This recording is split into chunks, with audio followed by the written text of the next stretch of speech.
I'd like to drop out of high school and get a meaningless job that makes me feel bad about myself. I'd like to fall victim to the old boys network. I don't want anybody to notice me. I just want to fly under the radar. I want to splatter against the glass ceiling. I don't have an opinion.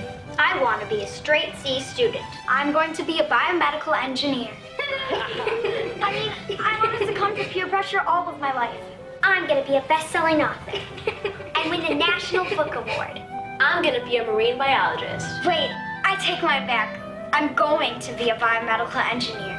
I think I'll be the president. I'm going to be Secretary of State. World-class chef, right here. Race car driver. Artist. Paleontologist. Film director. Surgeon. Teacher. Scientist. Olympian. I'm going to be the boss.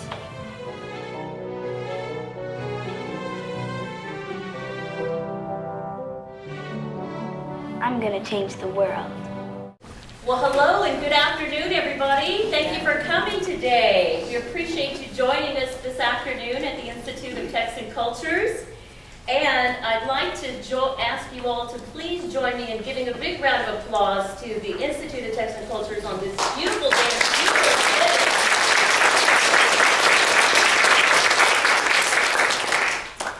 While we're here today to answer the question, what must we do to get her there? I'd like to begin by introducing and saying a very special thank you to the Executive Director of the Institute of Texan Culture, a Girl Scout alumna. Please welcome and say hello, she's in her own home, to Angelica Dokog. Angelica, please stand and be recognized.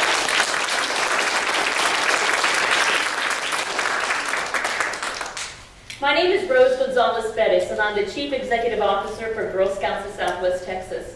And people say, you all are doing some really great things, and you all have been very successful. And the truth is, when we've been successful, it's because of Girl Scout alumna that are behind that success. And Angelica is a true testament to that. When she got here in March, I called to congratulate her as the new executive director. And the first thing she said was, what can I do to support your girls and to help Girl Scouts? And I said, we'd love to have a Girl Scout exhibit at the Institute of Texan Culture. And so the exhibit that you'll be able to see after today's gathering is all thanks to her and the wonderful work of our volunteers and our history committee. But I'd like to say thank you to your great staff for working so closely with us to put this together. And again, congratulations on your role this past year as the new director.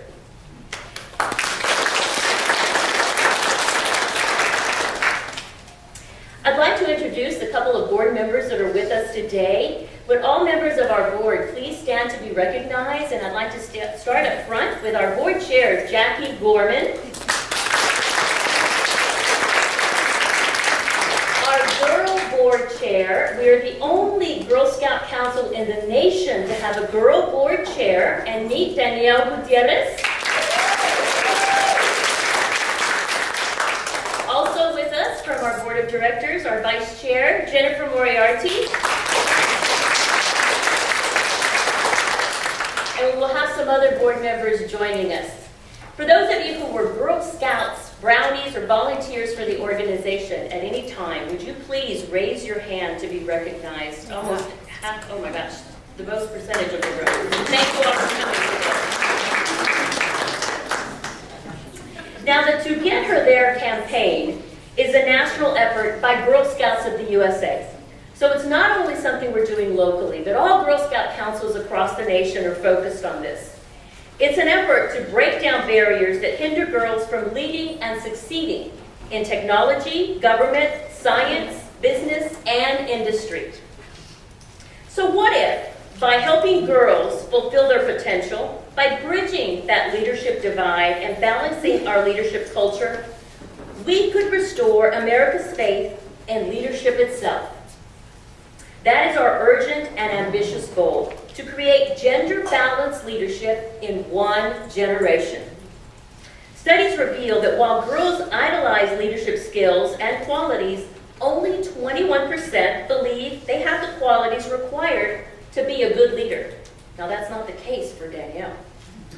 And 61% are either ambivalent about leadership or say it's just not important to them at all. So why are girls opting out of leadership roles? And what can we do as a community to ensure that every girl and I mean every girl, not just a Girl Scout, but every girl has the opportunity to build that confidence, to raise her hand in class, to take charge of her future, and to become the leader that she wants to become. So what must we do to get her there? You'll see up here 2 banners, and we're very fortunate that we're going to be joined today by the girls that are on those banners. I'd like you to meet the girl on the banner on your right, Tia Thomas. Would you please stand and be recognized?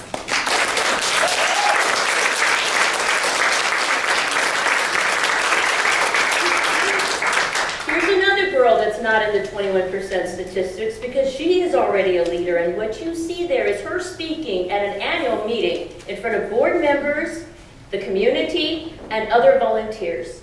Joining us also in a little bit will be Alyssa Snow, the young woman you see on the other banner. Alyssa Snow has already earned her Silver Award and has done not only the award, but she's applied for a grant to complete her award. She's gathered girls on Youth Service Day to prepare and stuff bags in a literacy project, and she's only in middle school.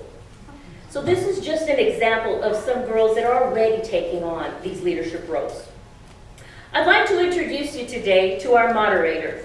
She's from the Evening News, and she's actually, moderator for this evening. She's a Girl Scout alumna, and from Fox San Antonio's Monica Taylor. And it's not going to be a surprise for me to tell you she was a Girl Scout. Again, great things happen when you have Girl Scouts in charge.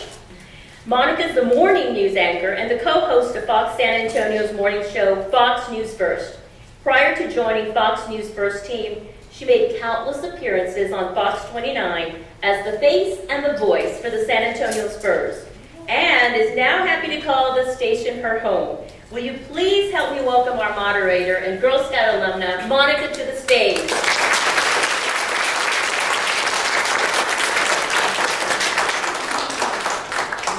And we see a sea of green out there, and so you see she wore her colors. Yes, I'm representing. Go Spurs Go also. I still love them too. I worked there long enough to remember that.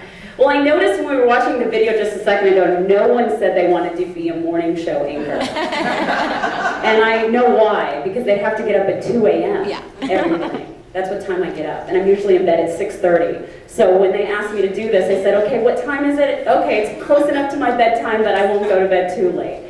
I appreciate you guys having me out here today because I'm really excited about starting the dialogue about leadership and how to get our young women to feel like they should be in leadership positions, especially in our community. And we have such wonderful women in our community that are already leaders, and I'm honored to be able to talk to every one of you and for all of you to hear from them this afternoon.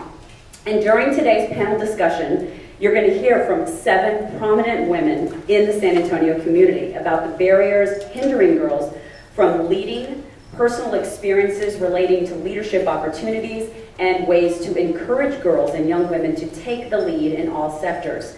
It is my pleasure, as I said, to introduce our panelists this evening. And ladies, when I call your name, please come take your seat on stage. Our first panelist is Dia Campos. She is the Director of Governmental and Public Affairs for HEB.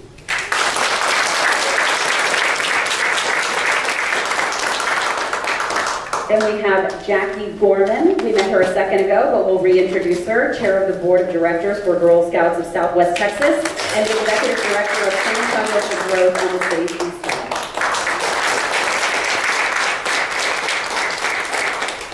Also joining us, Danielle Gutierrez, a Girl Scout Ambassador and Girl Scouts of Southwest Texas Girl Board Chair. So we're going to get to hear from her as well.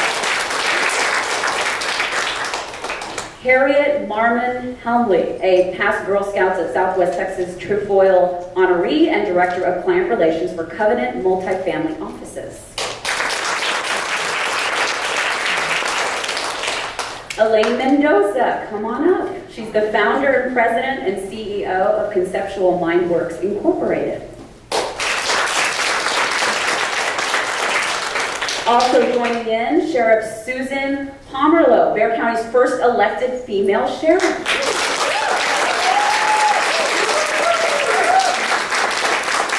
And last but certainly not least, Beverly Purcell-Guerra. She's the editor of San Antonio Woman and San Antonio Man magazines. And give them a big round of applause because this is who we'll be hearing from today.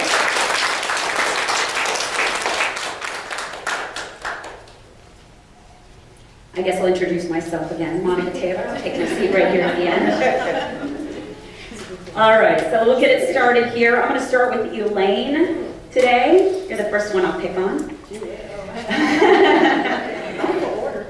No, I wasn't going to go in order. You sat in a certain order, but I'm not going to go in order. All right. When today's girls graduate from college, America will need 3 million more scientists and engineers. However, girls tend to leave science, technology, and math to boys as early as the 5th grade. So Elaine, when did you first realize you wanted to pursue a career in technology?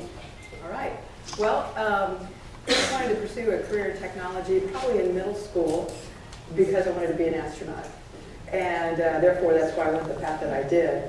But I think it's intriguing to know that some girls don't see science and technology as making a difference in people's lives. And data show that girls in middle school want to have a career that makes an impact. And so we have to figure out a way to communicate that indeed science, engineering, and technology can make a positive difference in people's lives. And it does today, it will tomorrow. But for me, it was that inspiration of wanting to go to the moon. Well, I know a lot of people want to know, okay, if you're not on the moon, but you're here on Earth, and you're still trying to make things happen, there are obstacles we all have to face. What were the obstacles you faced in the world of being a technology for women? Okay, let me be quite frank. Going into Texas A&M University.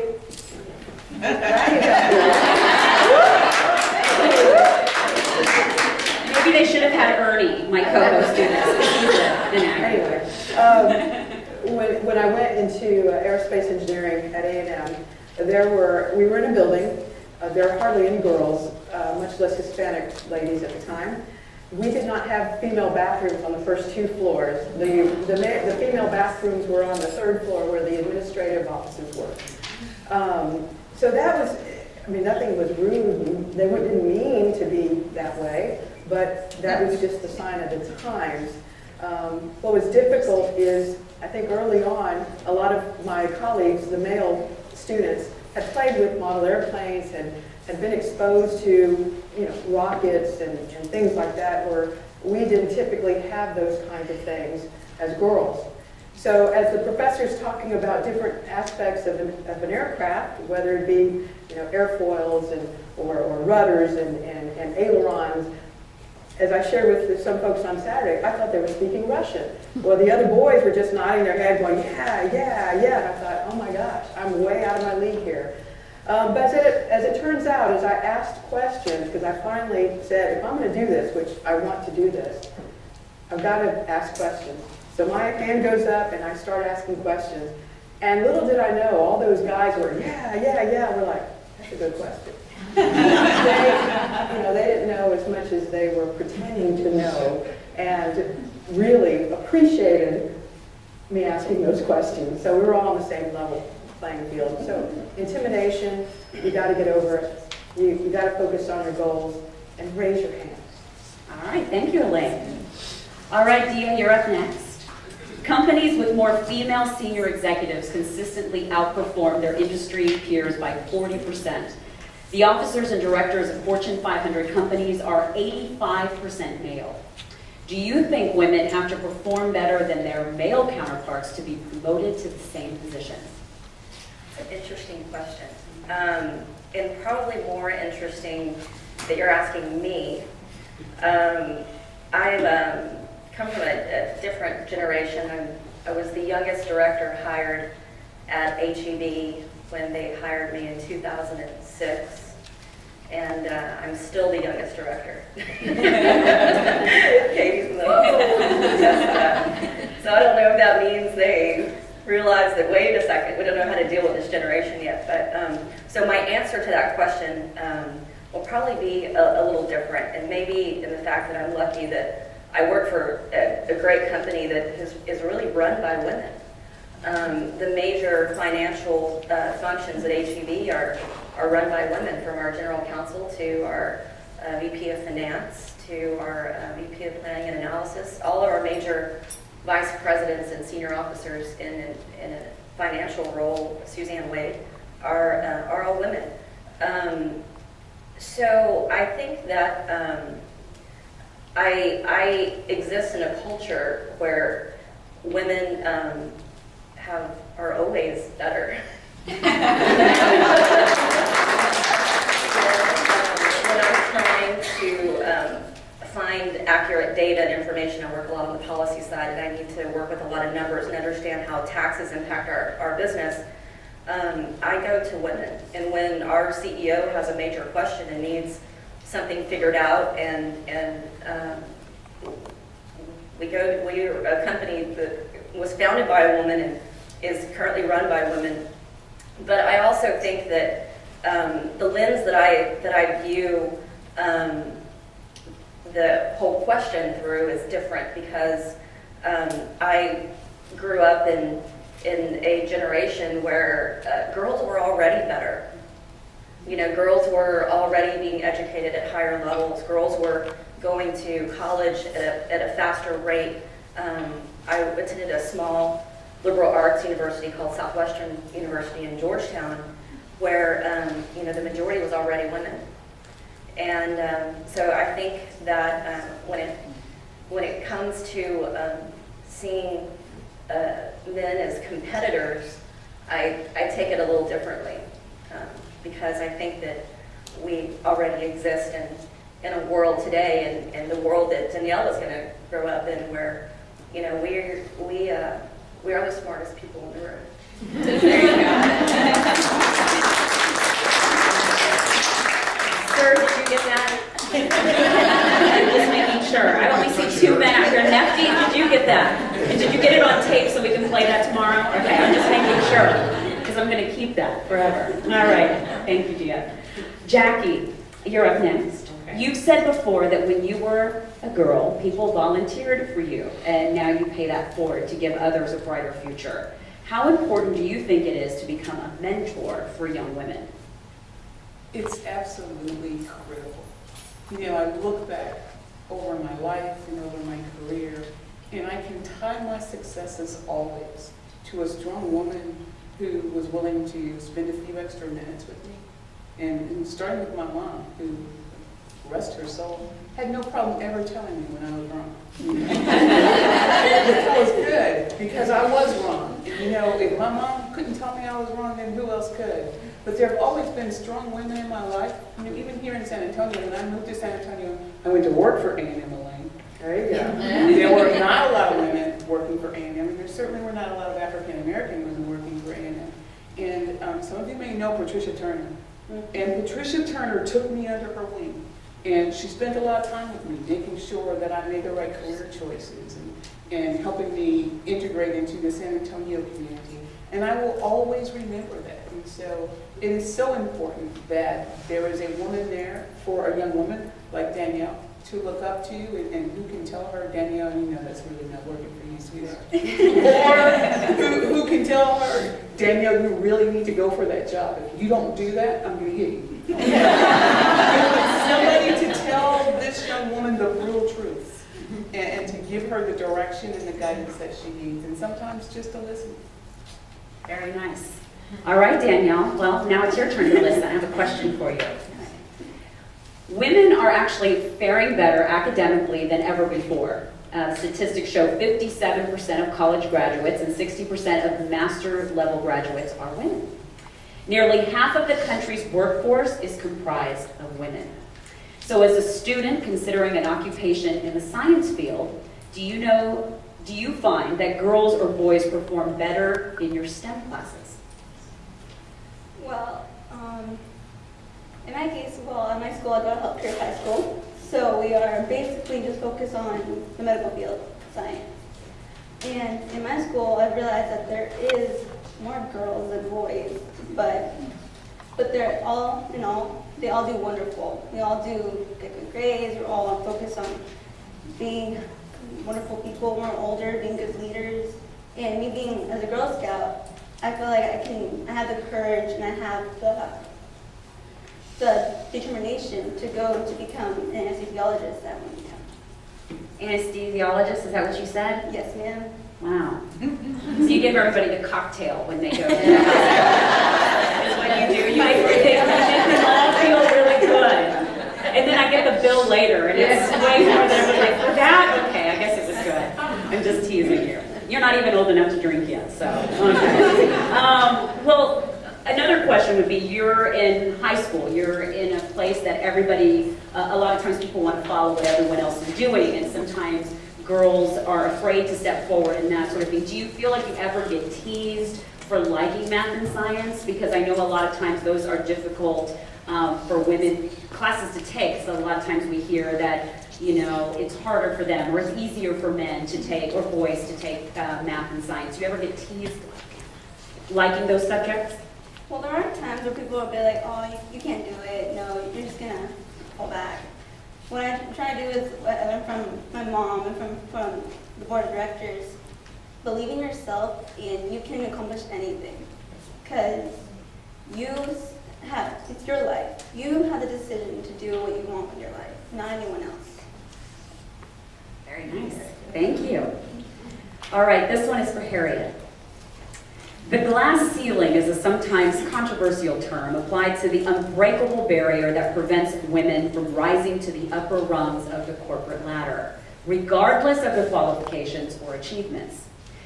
So, Harriet, very few women become CPAs and CFPs when you began your career. What kind of shift have you seen as a female in the traditionally male-dominated finance industry? Wow. A lot. We were talking before we got started when I went to the University of Texas in Austin. I know, and I married one of these, so you know, that was my divided house thing. No bolder signs in this room. Oh, yeah. This was an index finger for those of y'all that saw it.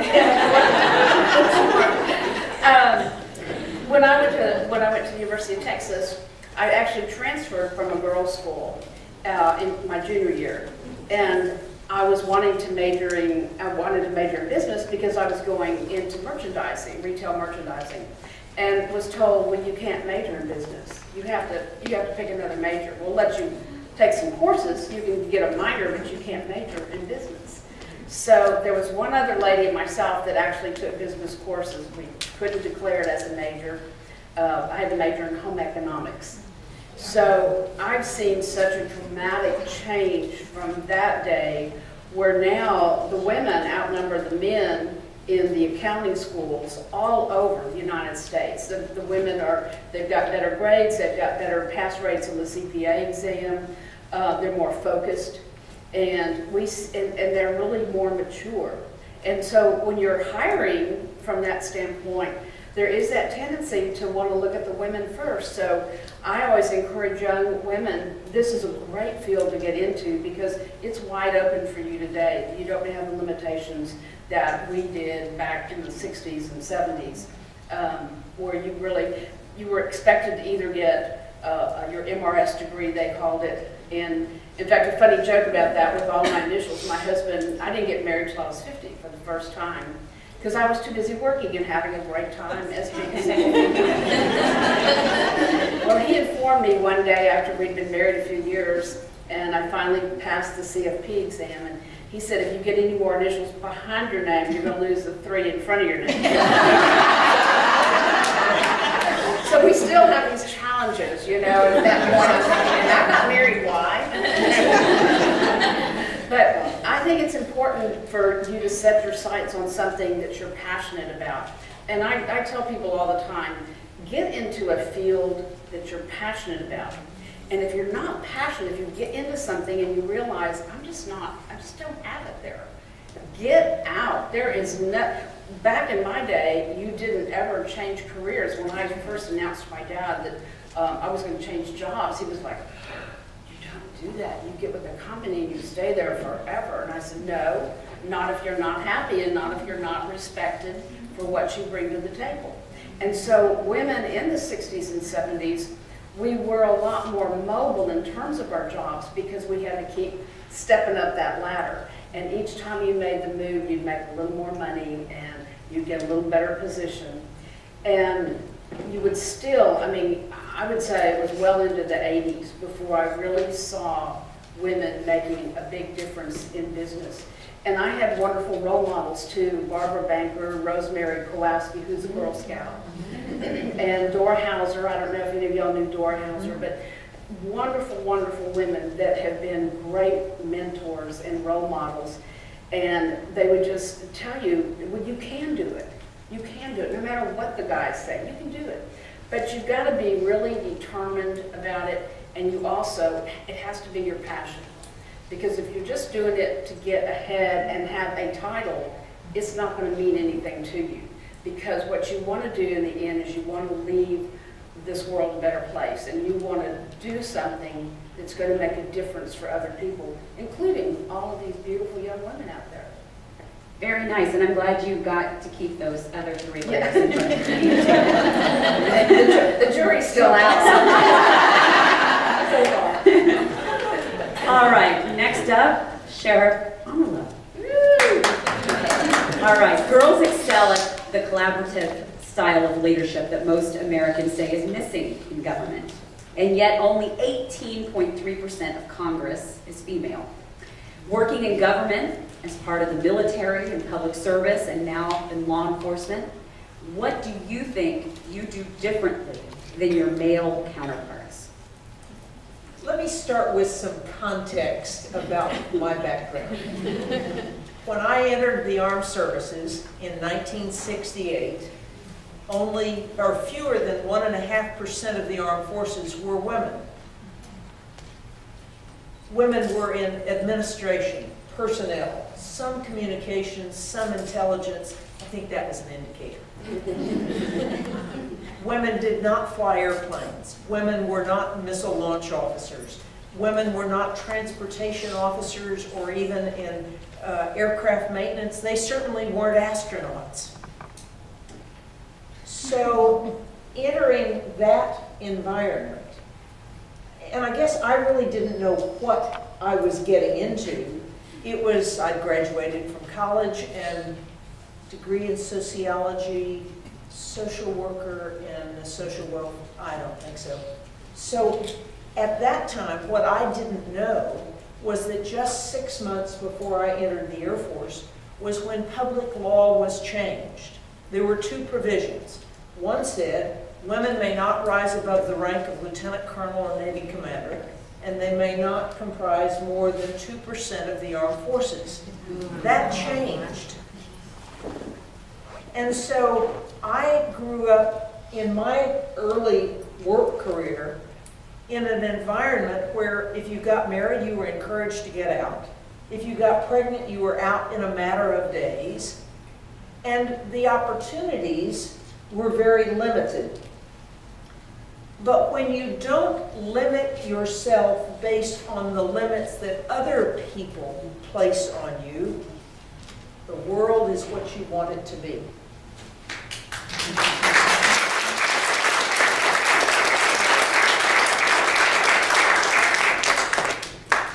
I think it's also important to work within the organization you're in and be a part of the solution. Often I see individuals who it's all about them. But when you focus on the mission, on the greater good, on something larger than yourself, that's what makes a difference. And with just a few women in the armed forces when I started, and I don't know how I got to this point, but I've always focused on the mission. I didn't focus on being a woman. I didn't focus on being from Wyoming. I didn't focus on those things that are really external. Because I think when you look at the world through a veil or a net of being a woman, being African American, being Hispanic, that distracts you from the focus on what your job is, what you're trying to achieve. because it's about the mission. And in the same way, whatever my job has been, whether it's been in the Air Force or in the corporate world or as the sheriff, and in this case, my job is public safety. And that doesn't have anything to do with attributes. It has to do with we've got a job. So I think that's where I came from, and I think that's a big part of individual success is when they focus on the bigger picture. Do you feel that you were treated differently because you're a woman in a high-profile position that isn't typically occupied by females, or because you have the gun loaded, it doesn't matter? Just curious. Just Again, I see those things as external. It's, what's the job? What is it that you want to achieve? What's the focus? And so, being a woman in a traditionally male environment, I don't focus on being a woman. It's on what is it that we're doing? What is it that we want to achieve? Now, one of my role models when I first entered the Air Force was Colonel Jean Holm. She went on to become the first woman selected, she was the first woman in the Air Force selected for Brigadier General.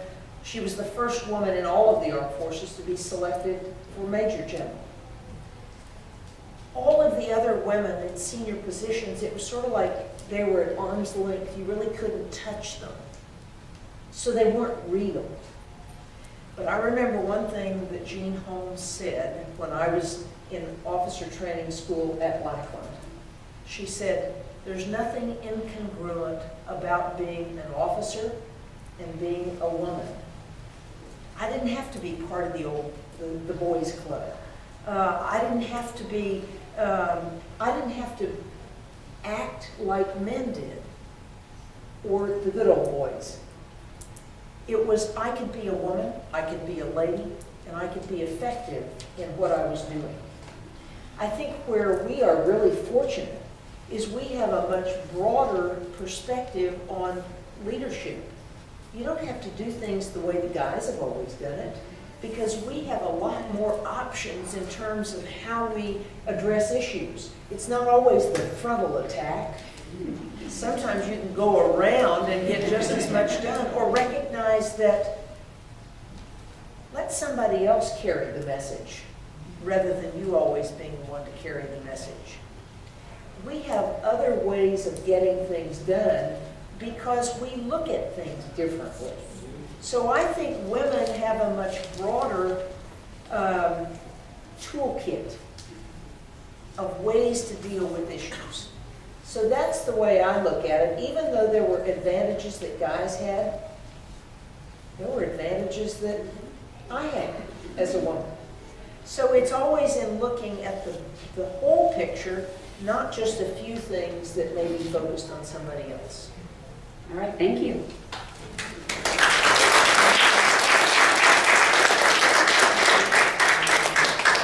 Beverly, I introduced you last, and now I'm asking you the last question here.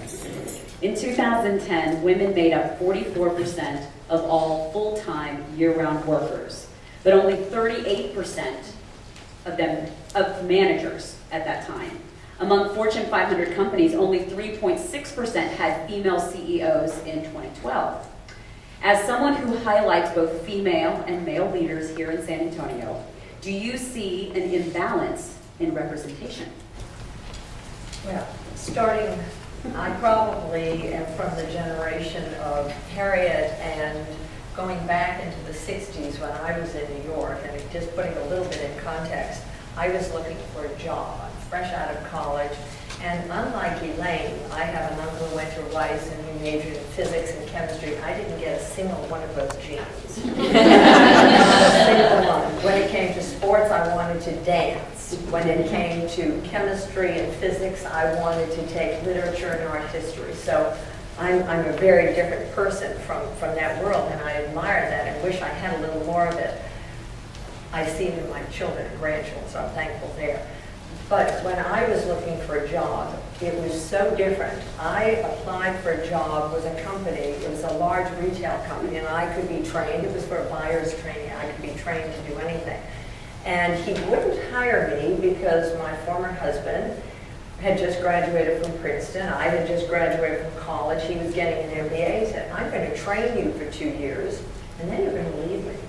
But you're family, and you know, there's no point in keeping you. Of course, I lied and said, not at all, I want a career. And I was lying, I have to be honest, because in my generation, that is what you did. You worked for 3 or 4 years or 5 years, you started a career, but then you stayed home. I'd like to find that man now, because other than 6 years in my entire adult life, I have had a career. And he was foolish. He was foolish. And today that wouldn't happen.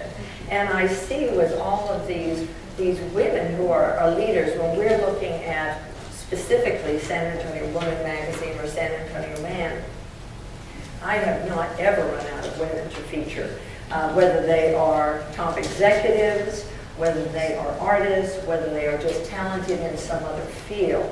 We are so culturally rich here in this city, and I say this city because that's where I am, but whether I were still back at home in Boston or I were in Denver where one of our daughters lives, or San Francisco, we would never run out of women to feature. Unfortunately, they may not be the top, nor do we have so many top Fortune 500 companies here, but if we were in one of those cities, we would reach them. I think we still have a lot of very talented women who are starting companies of their own or working their way up within the world. And I love seeing the difference from when I was looking for a job versus today. I mean, my children wouldn't hesitate to apply for any job that they would be interested in. And my advice to our daughters, and we have 3 daughters as well as 3 sons, was you need to find something, as Harriet said, and I love everything that everyone has said, but you have to find something you enjoy and work toward having a career, whether you work 2 years or 6 or 8 or 10 years. Start a career, because you never know what your life is going to be someday. You may continue to have a career, which all of ours, all 6 children and 6 spouses, all have careers. But even if they did take a year or 2 off, whether it's for children or for some other reason, they have something to go back to. And my advice to any young girl, whether she is in elementary all the way up, getting into college and working at her first job, develop a career. Start working somewhere so that when I stayed home for 6 years, I had my original 2 children. And when I went back, I thought, what am I going to do now? Well, I had already been an editor at Vogue. I had already worked for Glamour. I had already worked for Ingenue. So it was immediate. I'm going to go back into the magazine industry. And they welcomed me with open arms. And I had a mentor at a design company that I worked for 6 months. And he pulled me aside and he said, you know, when you go back there, don't think you've fallen behind. Because some of the people you worked with have already been promoted. But he said, you have an experience they haven't had. You run a household full-time. You've raised 2 children full-time. And you have some experience that they won't have. And sure enough, as you're a leader, I mean, any experience that you have translates into the job. It helps you in the way you deal with people. It helps you in the way you look at things. And I think men do look at things differently. I mean, they're much faster to react without stopping to think sometimes how they best should react. And I, certainly not my husband, but any other. But I do think that, you know, we do have an advantage, and I think that there is no shortage of fields that we can go into without it. And I'd like to see more women in those positions. And I think with time, as you look at college students, as you look at grad students, there's no holding us back. When I was a kid and growing up, most real estate people were men. Today, if you look at it, they're mostly women. And other fields, I mean, more than 50% of many medical classes are now women. And in the legal field as well. So I think these numbers will be changing dramatically over the next, 5 to 10 years. And I think that's great. Great, thank you very much. I'm so proud to be a woman. After hearing all of these ladies speak, I feel like I can reinvent myself all over again. Really, truly. It's just great to hear from every one of you and your perspectives.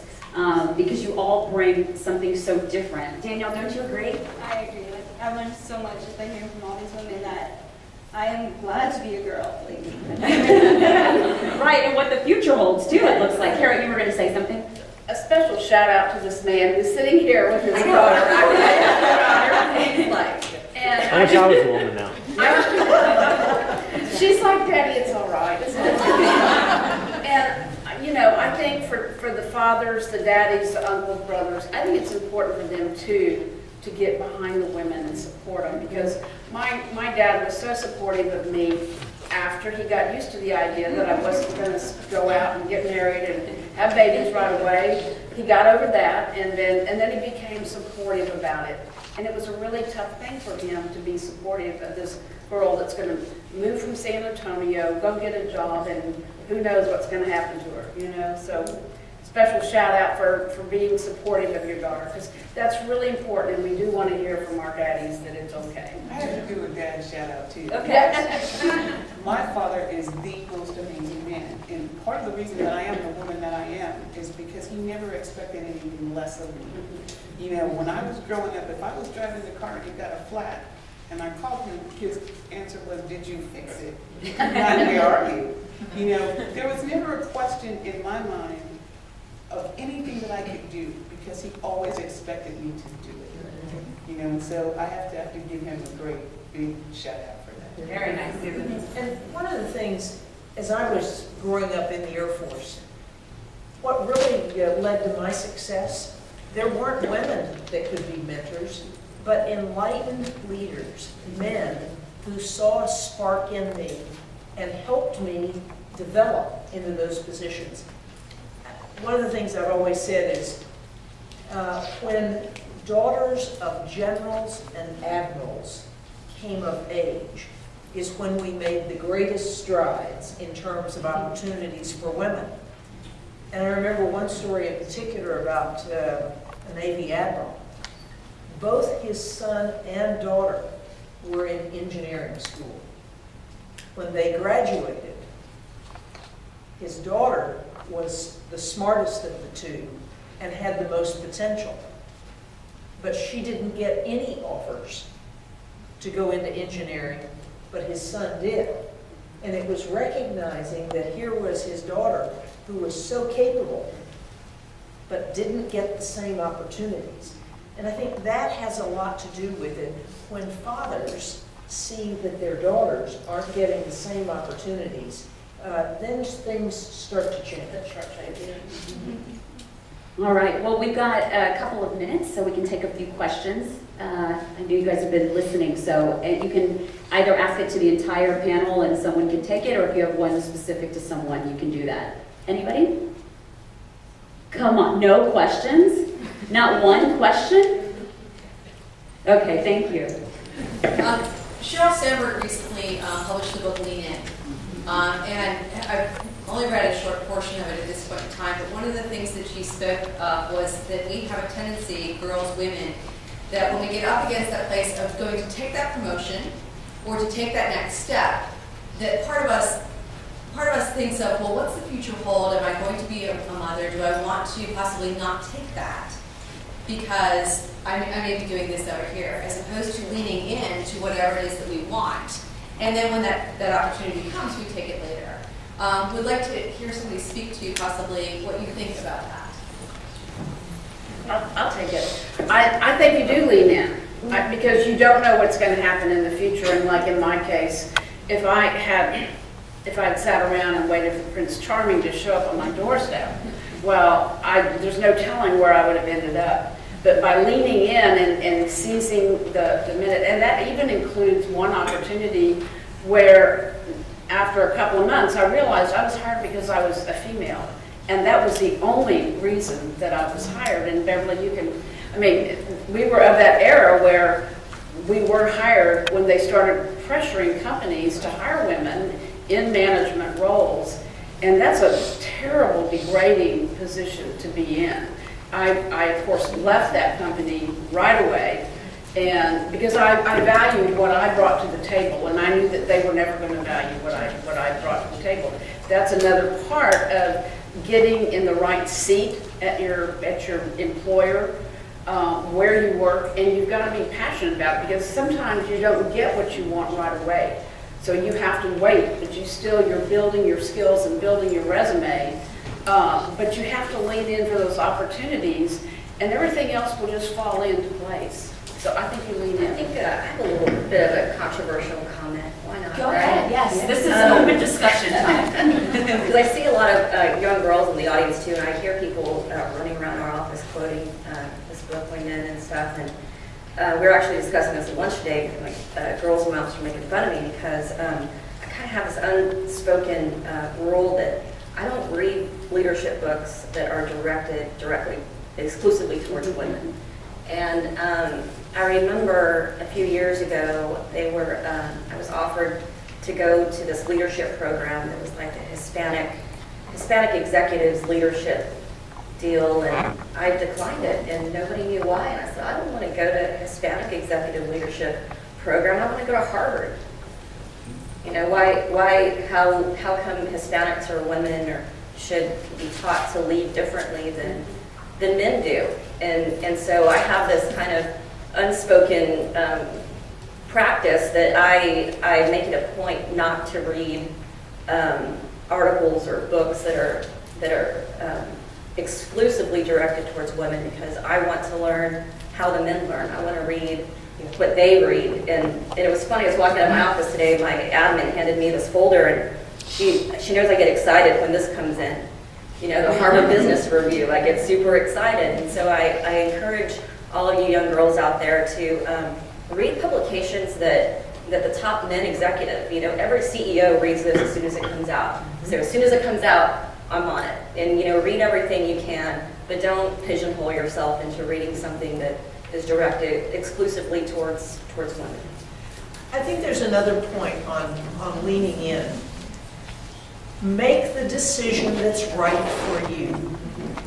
And what is so wonderful about being a woman are all the choices that we have that we can make.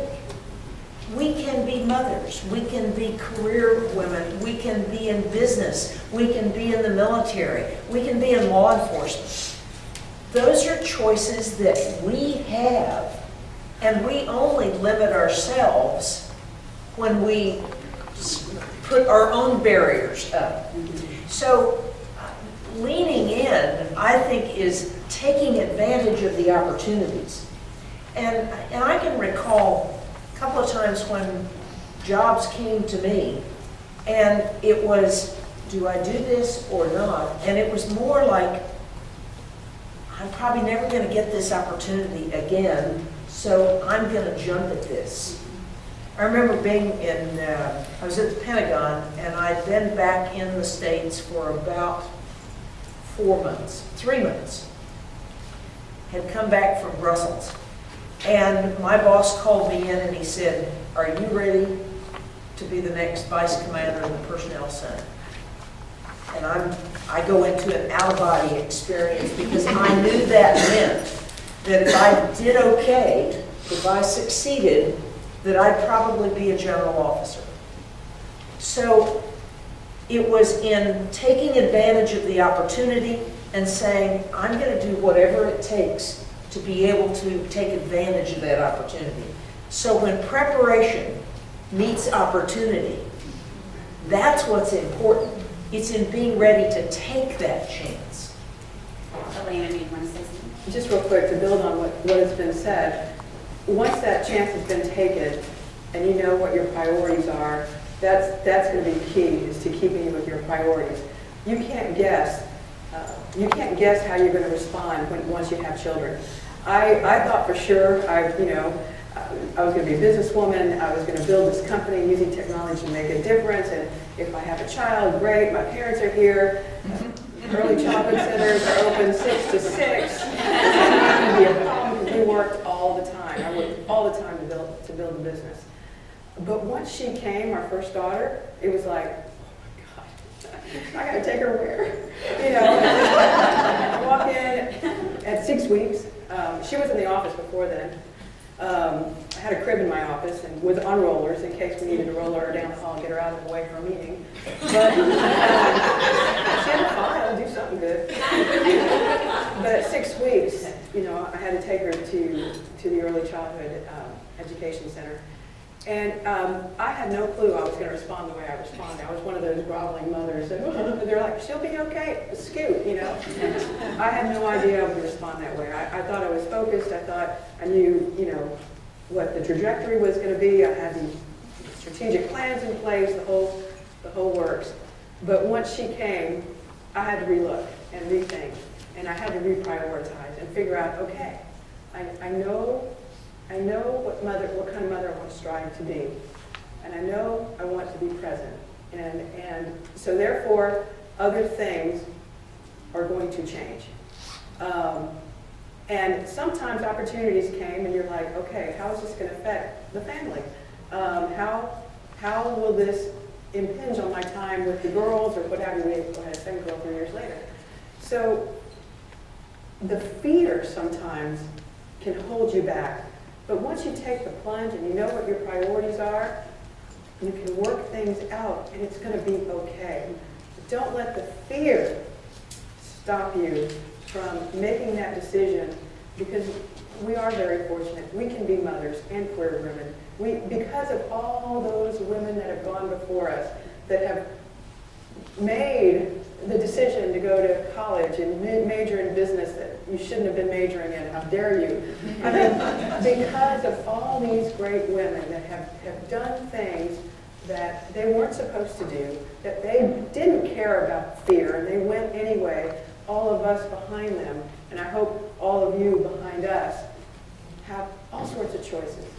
And the fear just can't stop us.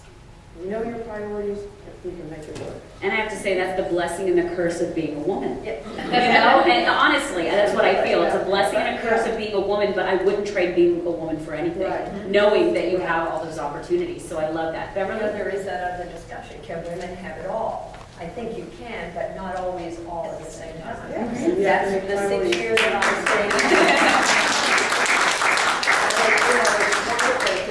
And I agree with everything. Here I am with a fabulous career that I wouldn't trade for the world. But the 6 years that I stayed home was because my children were born and I wanted to be there. I waited 7.5 years for them, and I felt it was my right, my duty, and my honor, my privilege to be home with them.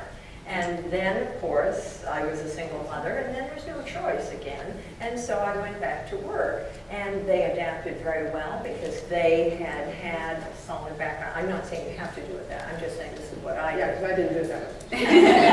And I didn't work for a company where I could have taken my daughter. I mean, Bo was not going to let me bring a crib in. And we didn't, plus it was an hour and 15 minutes from home. Well, you know, it was more difficult. Yeah. So I did stay home, but then when I went back, you either have to have a very supportive family around you, which I didn't because they were in Boston and I was in New York in a suburb in New Jersey. You have to have a very supportive husband, who I did not have at the time, or you have to have very supportive help, which I did have. And because I could afford that help, and because I had people that I trusted and they loved my children, I felt very comfortable. And I can only share with you going on a trip one time, and this is years later when I'm married Fernando, and we have 6 kids. And one of my daughters called me, and I'm in Salt Lake City, and she's in tears on the phone. The boys are being mean to me. I'm staying at Laura's. What do you mean you're going to Laura's on a school night? I told Dad it's our. When I came home, I sat down with her and we had a long conversation. I said, maybe this is not the right job for me right now. I can't be 1,000 miles away and have you calling me crying in tears. She said, are you saying you would quit your job because I was upset last week? I said, yes. I mean, my life is also my family. And she said, that was last week, Mom, it's fine. So, I mean, you just have to go through all these things. And right now, this happens to be the same daughter. Has a doctorate of nursing degree, works at Children's Hospital, has 2 beautiful children. And she works at a very fine job at Children's Hospital. And they want her to take on more. And she's honestly saying to them, perhaps later. I can't do it right now. I need a few more years, and then I would be happy. So she's not holding back her career, she's just postponing it a bit. And I think that I have to say that because I think that there are stages and steps within everyone's life where you can do certain things, and sometimes we might have to postpone. And I think you have to create your own opportunities where you work or wherever you are too, because a lot of times you go into a company that maybe that's not the culture, but you can change the culture. You can be the first one to do that. So that's a way of knowing your priorities, move on. Right, you can actually say goodbye to that and know that you're strong and enough to go to another place and find the place that you want to be at. Today, there is more of that, where you can take your child. They have daycare centers within the larger companies, and it's a very different time. Early childhood learning centers. We've got about 3 minutes left, so Harriet, I'll let you finish the discussion. Tia brought up something really important, and I would be really remiss if I didn't talk about education and the importance of education. I think if I had to tell you one thing to prepare yourself for tomorrow, for your career, your family, whatever it is that you're going to get prepared for, is to take advantage of the education that you have. The free education in this country is phenomenal. And a lot of times, maybe you're in a school that you think, well, I'm not being challenged as much. Would challenge yourself. Because the better educated you are, the better opportunities are going to be there for you. But that's something you've got to grab yourself. And I was thinking about what you said about the publications you read and the books you read. I try to read a lot of different things. But one of the greatest experiences that I had was on Friday evenings, my dad and I sitting in the den watching Wall Street Week. And I was hooked. I was absolutely hooked watching that show. I'm probably the only woman in the universe watching that show. And it was all men on the panel. There weren't any women, but I really got hooked with it. But education is so, so important. And you are in control of how you use that education. They can't take it from you. They can't make you take it. You need to do it yourself. Well, we do have one question over at Tia. Tia, I think you should come up here so we can see you, and you can hold the microphone just like in the poster over there. So we can replay that. You want to do that and ask your question? I'm Tia Thomas. It's on. I'm Tia Thomas. I'm a cadet. I'm in 7th grade, and I have a question for Ms. Tia. How do you prepare yourself to get a job at an early age? That's a really great question. I think I would start with being so you have to set your standards really high. And what I mean by that, and to go off of Harriet's comments about the importance of education, in addition to just your education, going to school, reading a lot, there was something in there that a lot of people don't talk about. And there was an article in the New York Times a couple Sundays ago that was really controversial about social education. And it was written by a woman, and the topic was, do you send your kids to Ivy League schools so they can get married? They should find a husband there. Well, there's some truth about this. This is a social education. Look who you're hanging around with. Look who your friends are. What kind of clubs are you involved in school?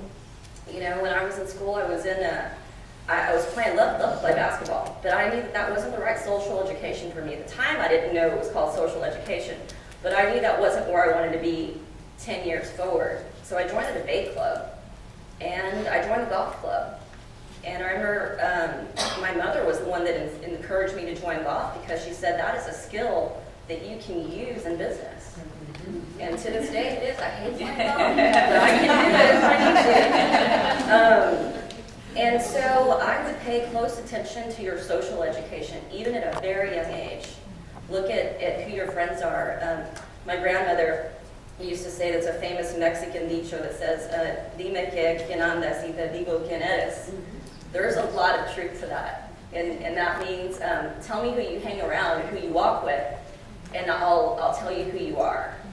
And so set your standards really high for the people who you interact with. Set your standards high for how you perform in school. And set your standards high for where you want to work. I knew gosh, I was a freshman in college, and I thought I wanted to be a lawyer. And so I went to the top law firm in Texas, Vincent & Elkins, which is still one of the biggest law firms in Texas. And I begged them for a job. I told them I would work for free. And all I wanted to do was file. And they wouldn't give me a job. So I spent 6 months, selling cell phones at Pinky's Pagers in Austin, Texas, which is also a great education. Pinky's Pagers, and I learned a lot there, how to sell and deal with customers. But I never lost sight of wanting to work at Vincent & Elkins, and I would call every week until finally they gave in. And they actually gave me a pretty good paying job. It was a great paying internship for an undergraduate. And I worked there for 4 years, and I became the best intern ever. Like, those corporate lawyers could not find anything. Could not find anything without me. They would call me in the middle of class. And so set your standards high. Figure out what you want to do, or maybe where you want to intern, and go do it, and be relentless about it, and create that really strong social education. We're going to have a reception here afterwards, which I think we're going to. Take advantage of that. Talk to people. Make contacts. Because the people in this room are the people in 5-10 years that, we're going to run into you somewhere. And, you might be needing a job or something. And They might take our job. Yeah. You might want to get into Texas A&M. So set your standards very high. Before we close out, there's one thing I feel like I have to say in response to that, too, just to add to that. You do need to set your standards high, and you need to guard your reputation. If I could say anything to you young ladies who are here in the audience today, is that you need to guard your reputation. You are at so much more risk than any of us sitting here were when we were your age, because there are things like Facebook and Twitter and Instagram and picture that you think might be really cute and fun now. I promise you, 10 years from now, when someone's looking at you for a job and they pull that picture up, it's not going to be that fun. So be really, really careful about what you share, who you share it with, who you claim to be your friend, because not everybody who says they're your friend is your friend. But guard your reputation. Well, that's a great comment.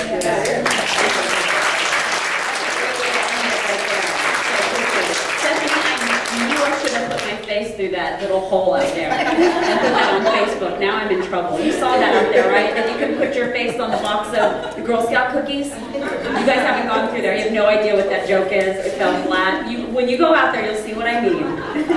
You'll see what I mean. Let's give them a huge round of applause.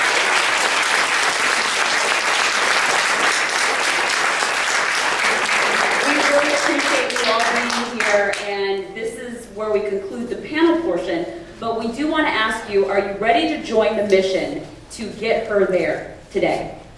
Yes. Okay. At this time, Danielle, you'll lead us in the to get her there pledge found on the card inside of your program.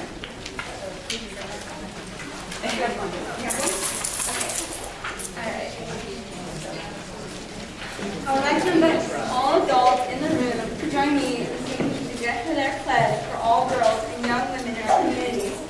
Please stand and repeat after me. I pledge to do, if y'all will please put up your Girl Scouts.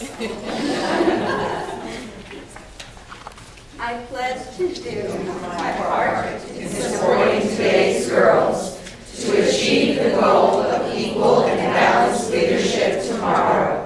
I pledge to join ToGetHerThere by being a leader who inspires girls and becomes informed, learning why we need to solve this issue for girls today, and how a successful female leader positively impacts the world around her.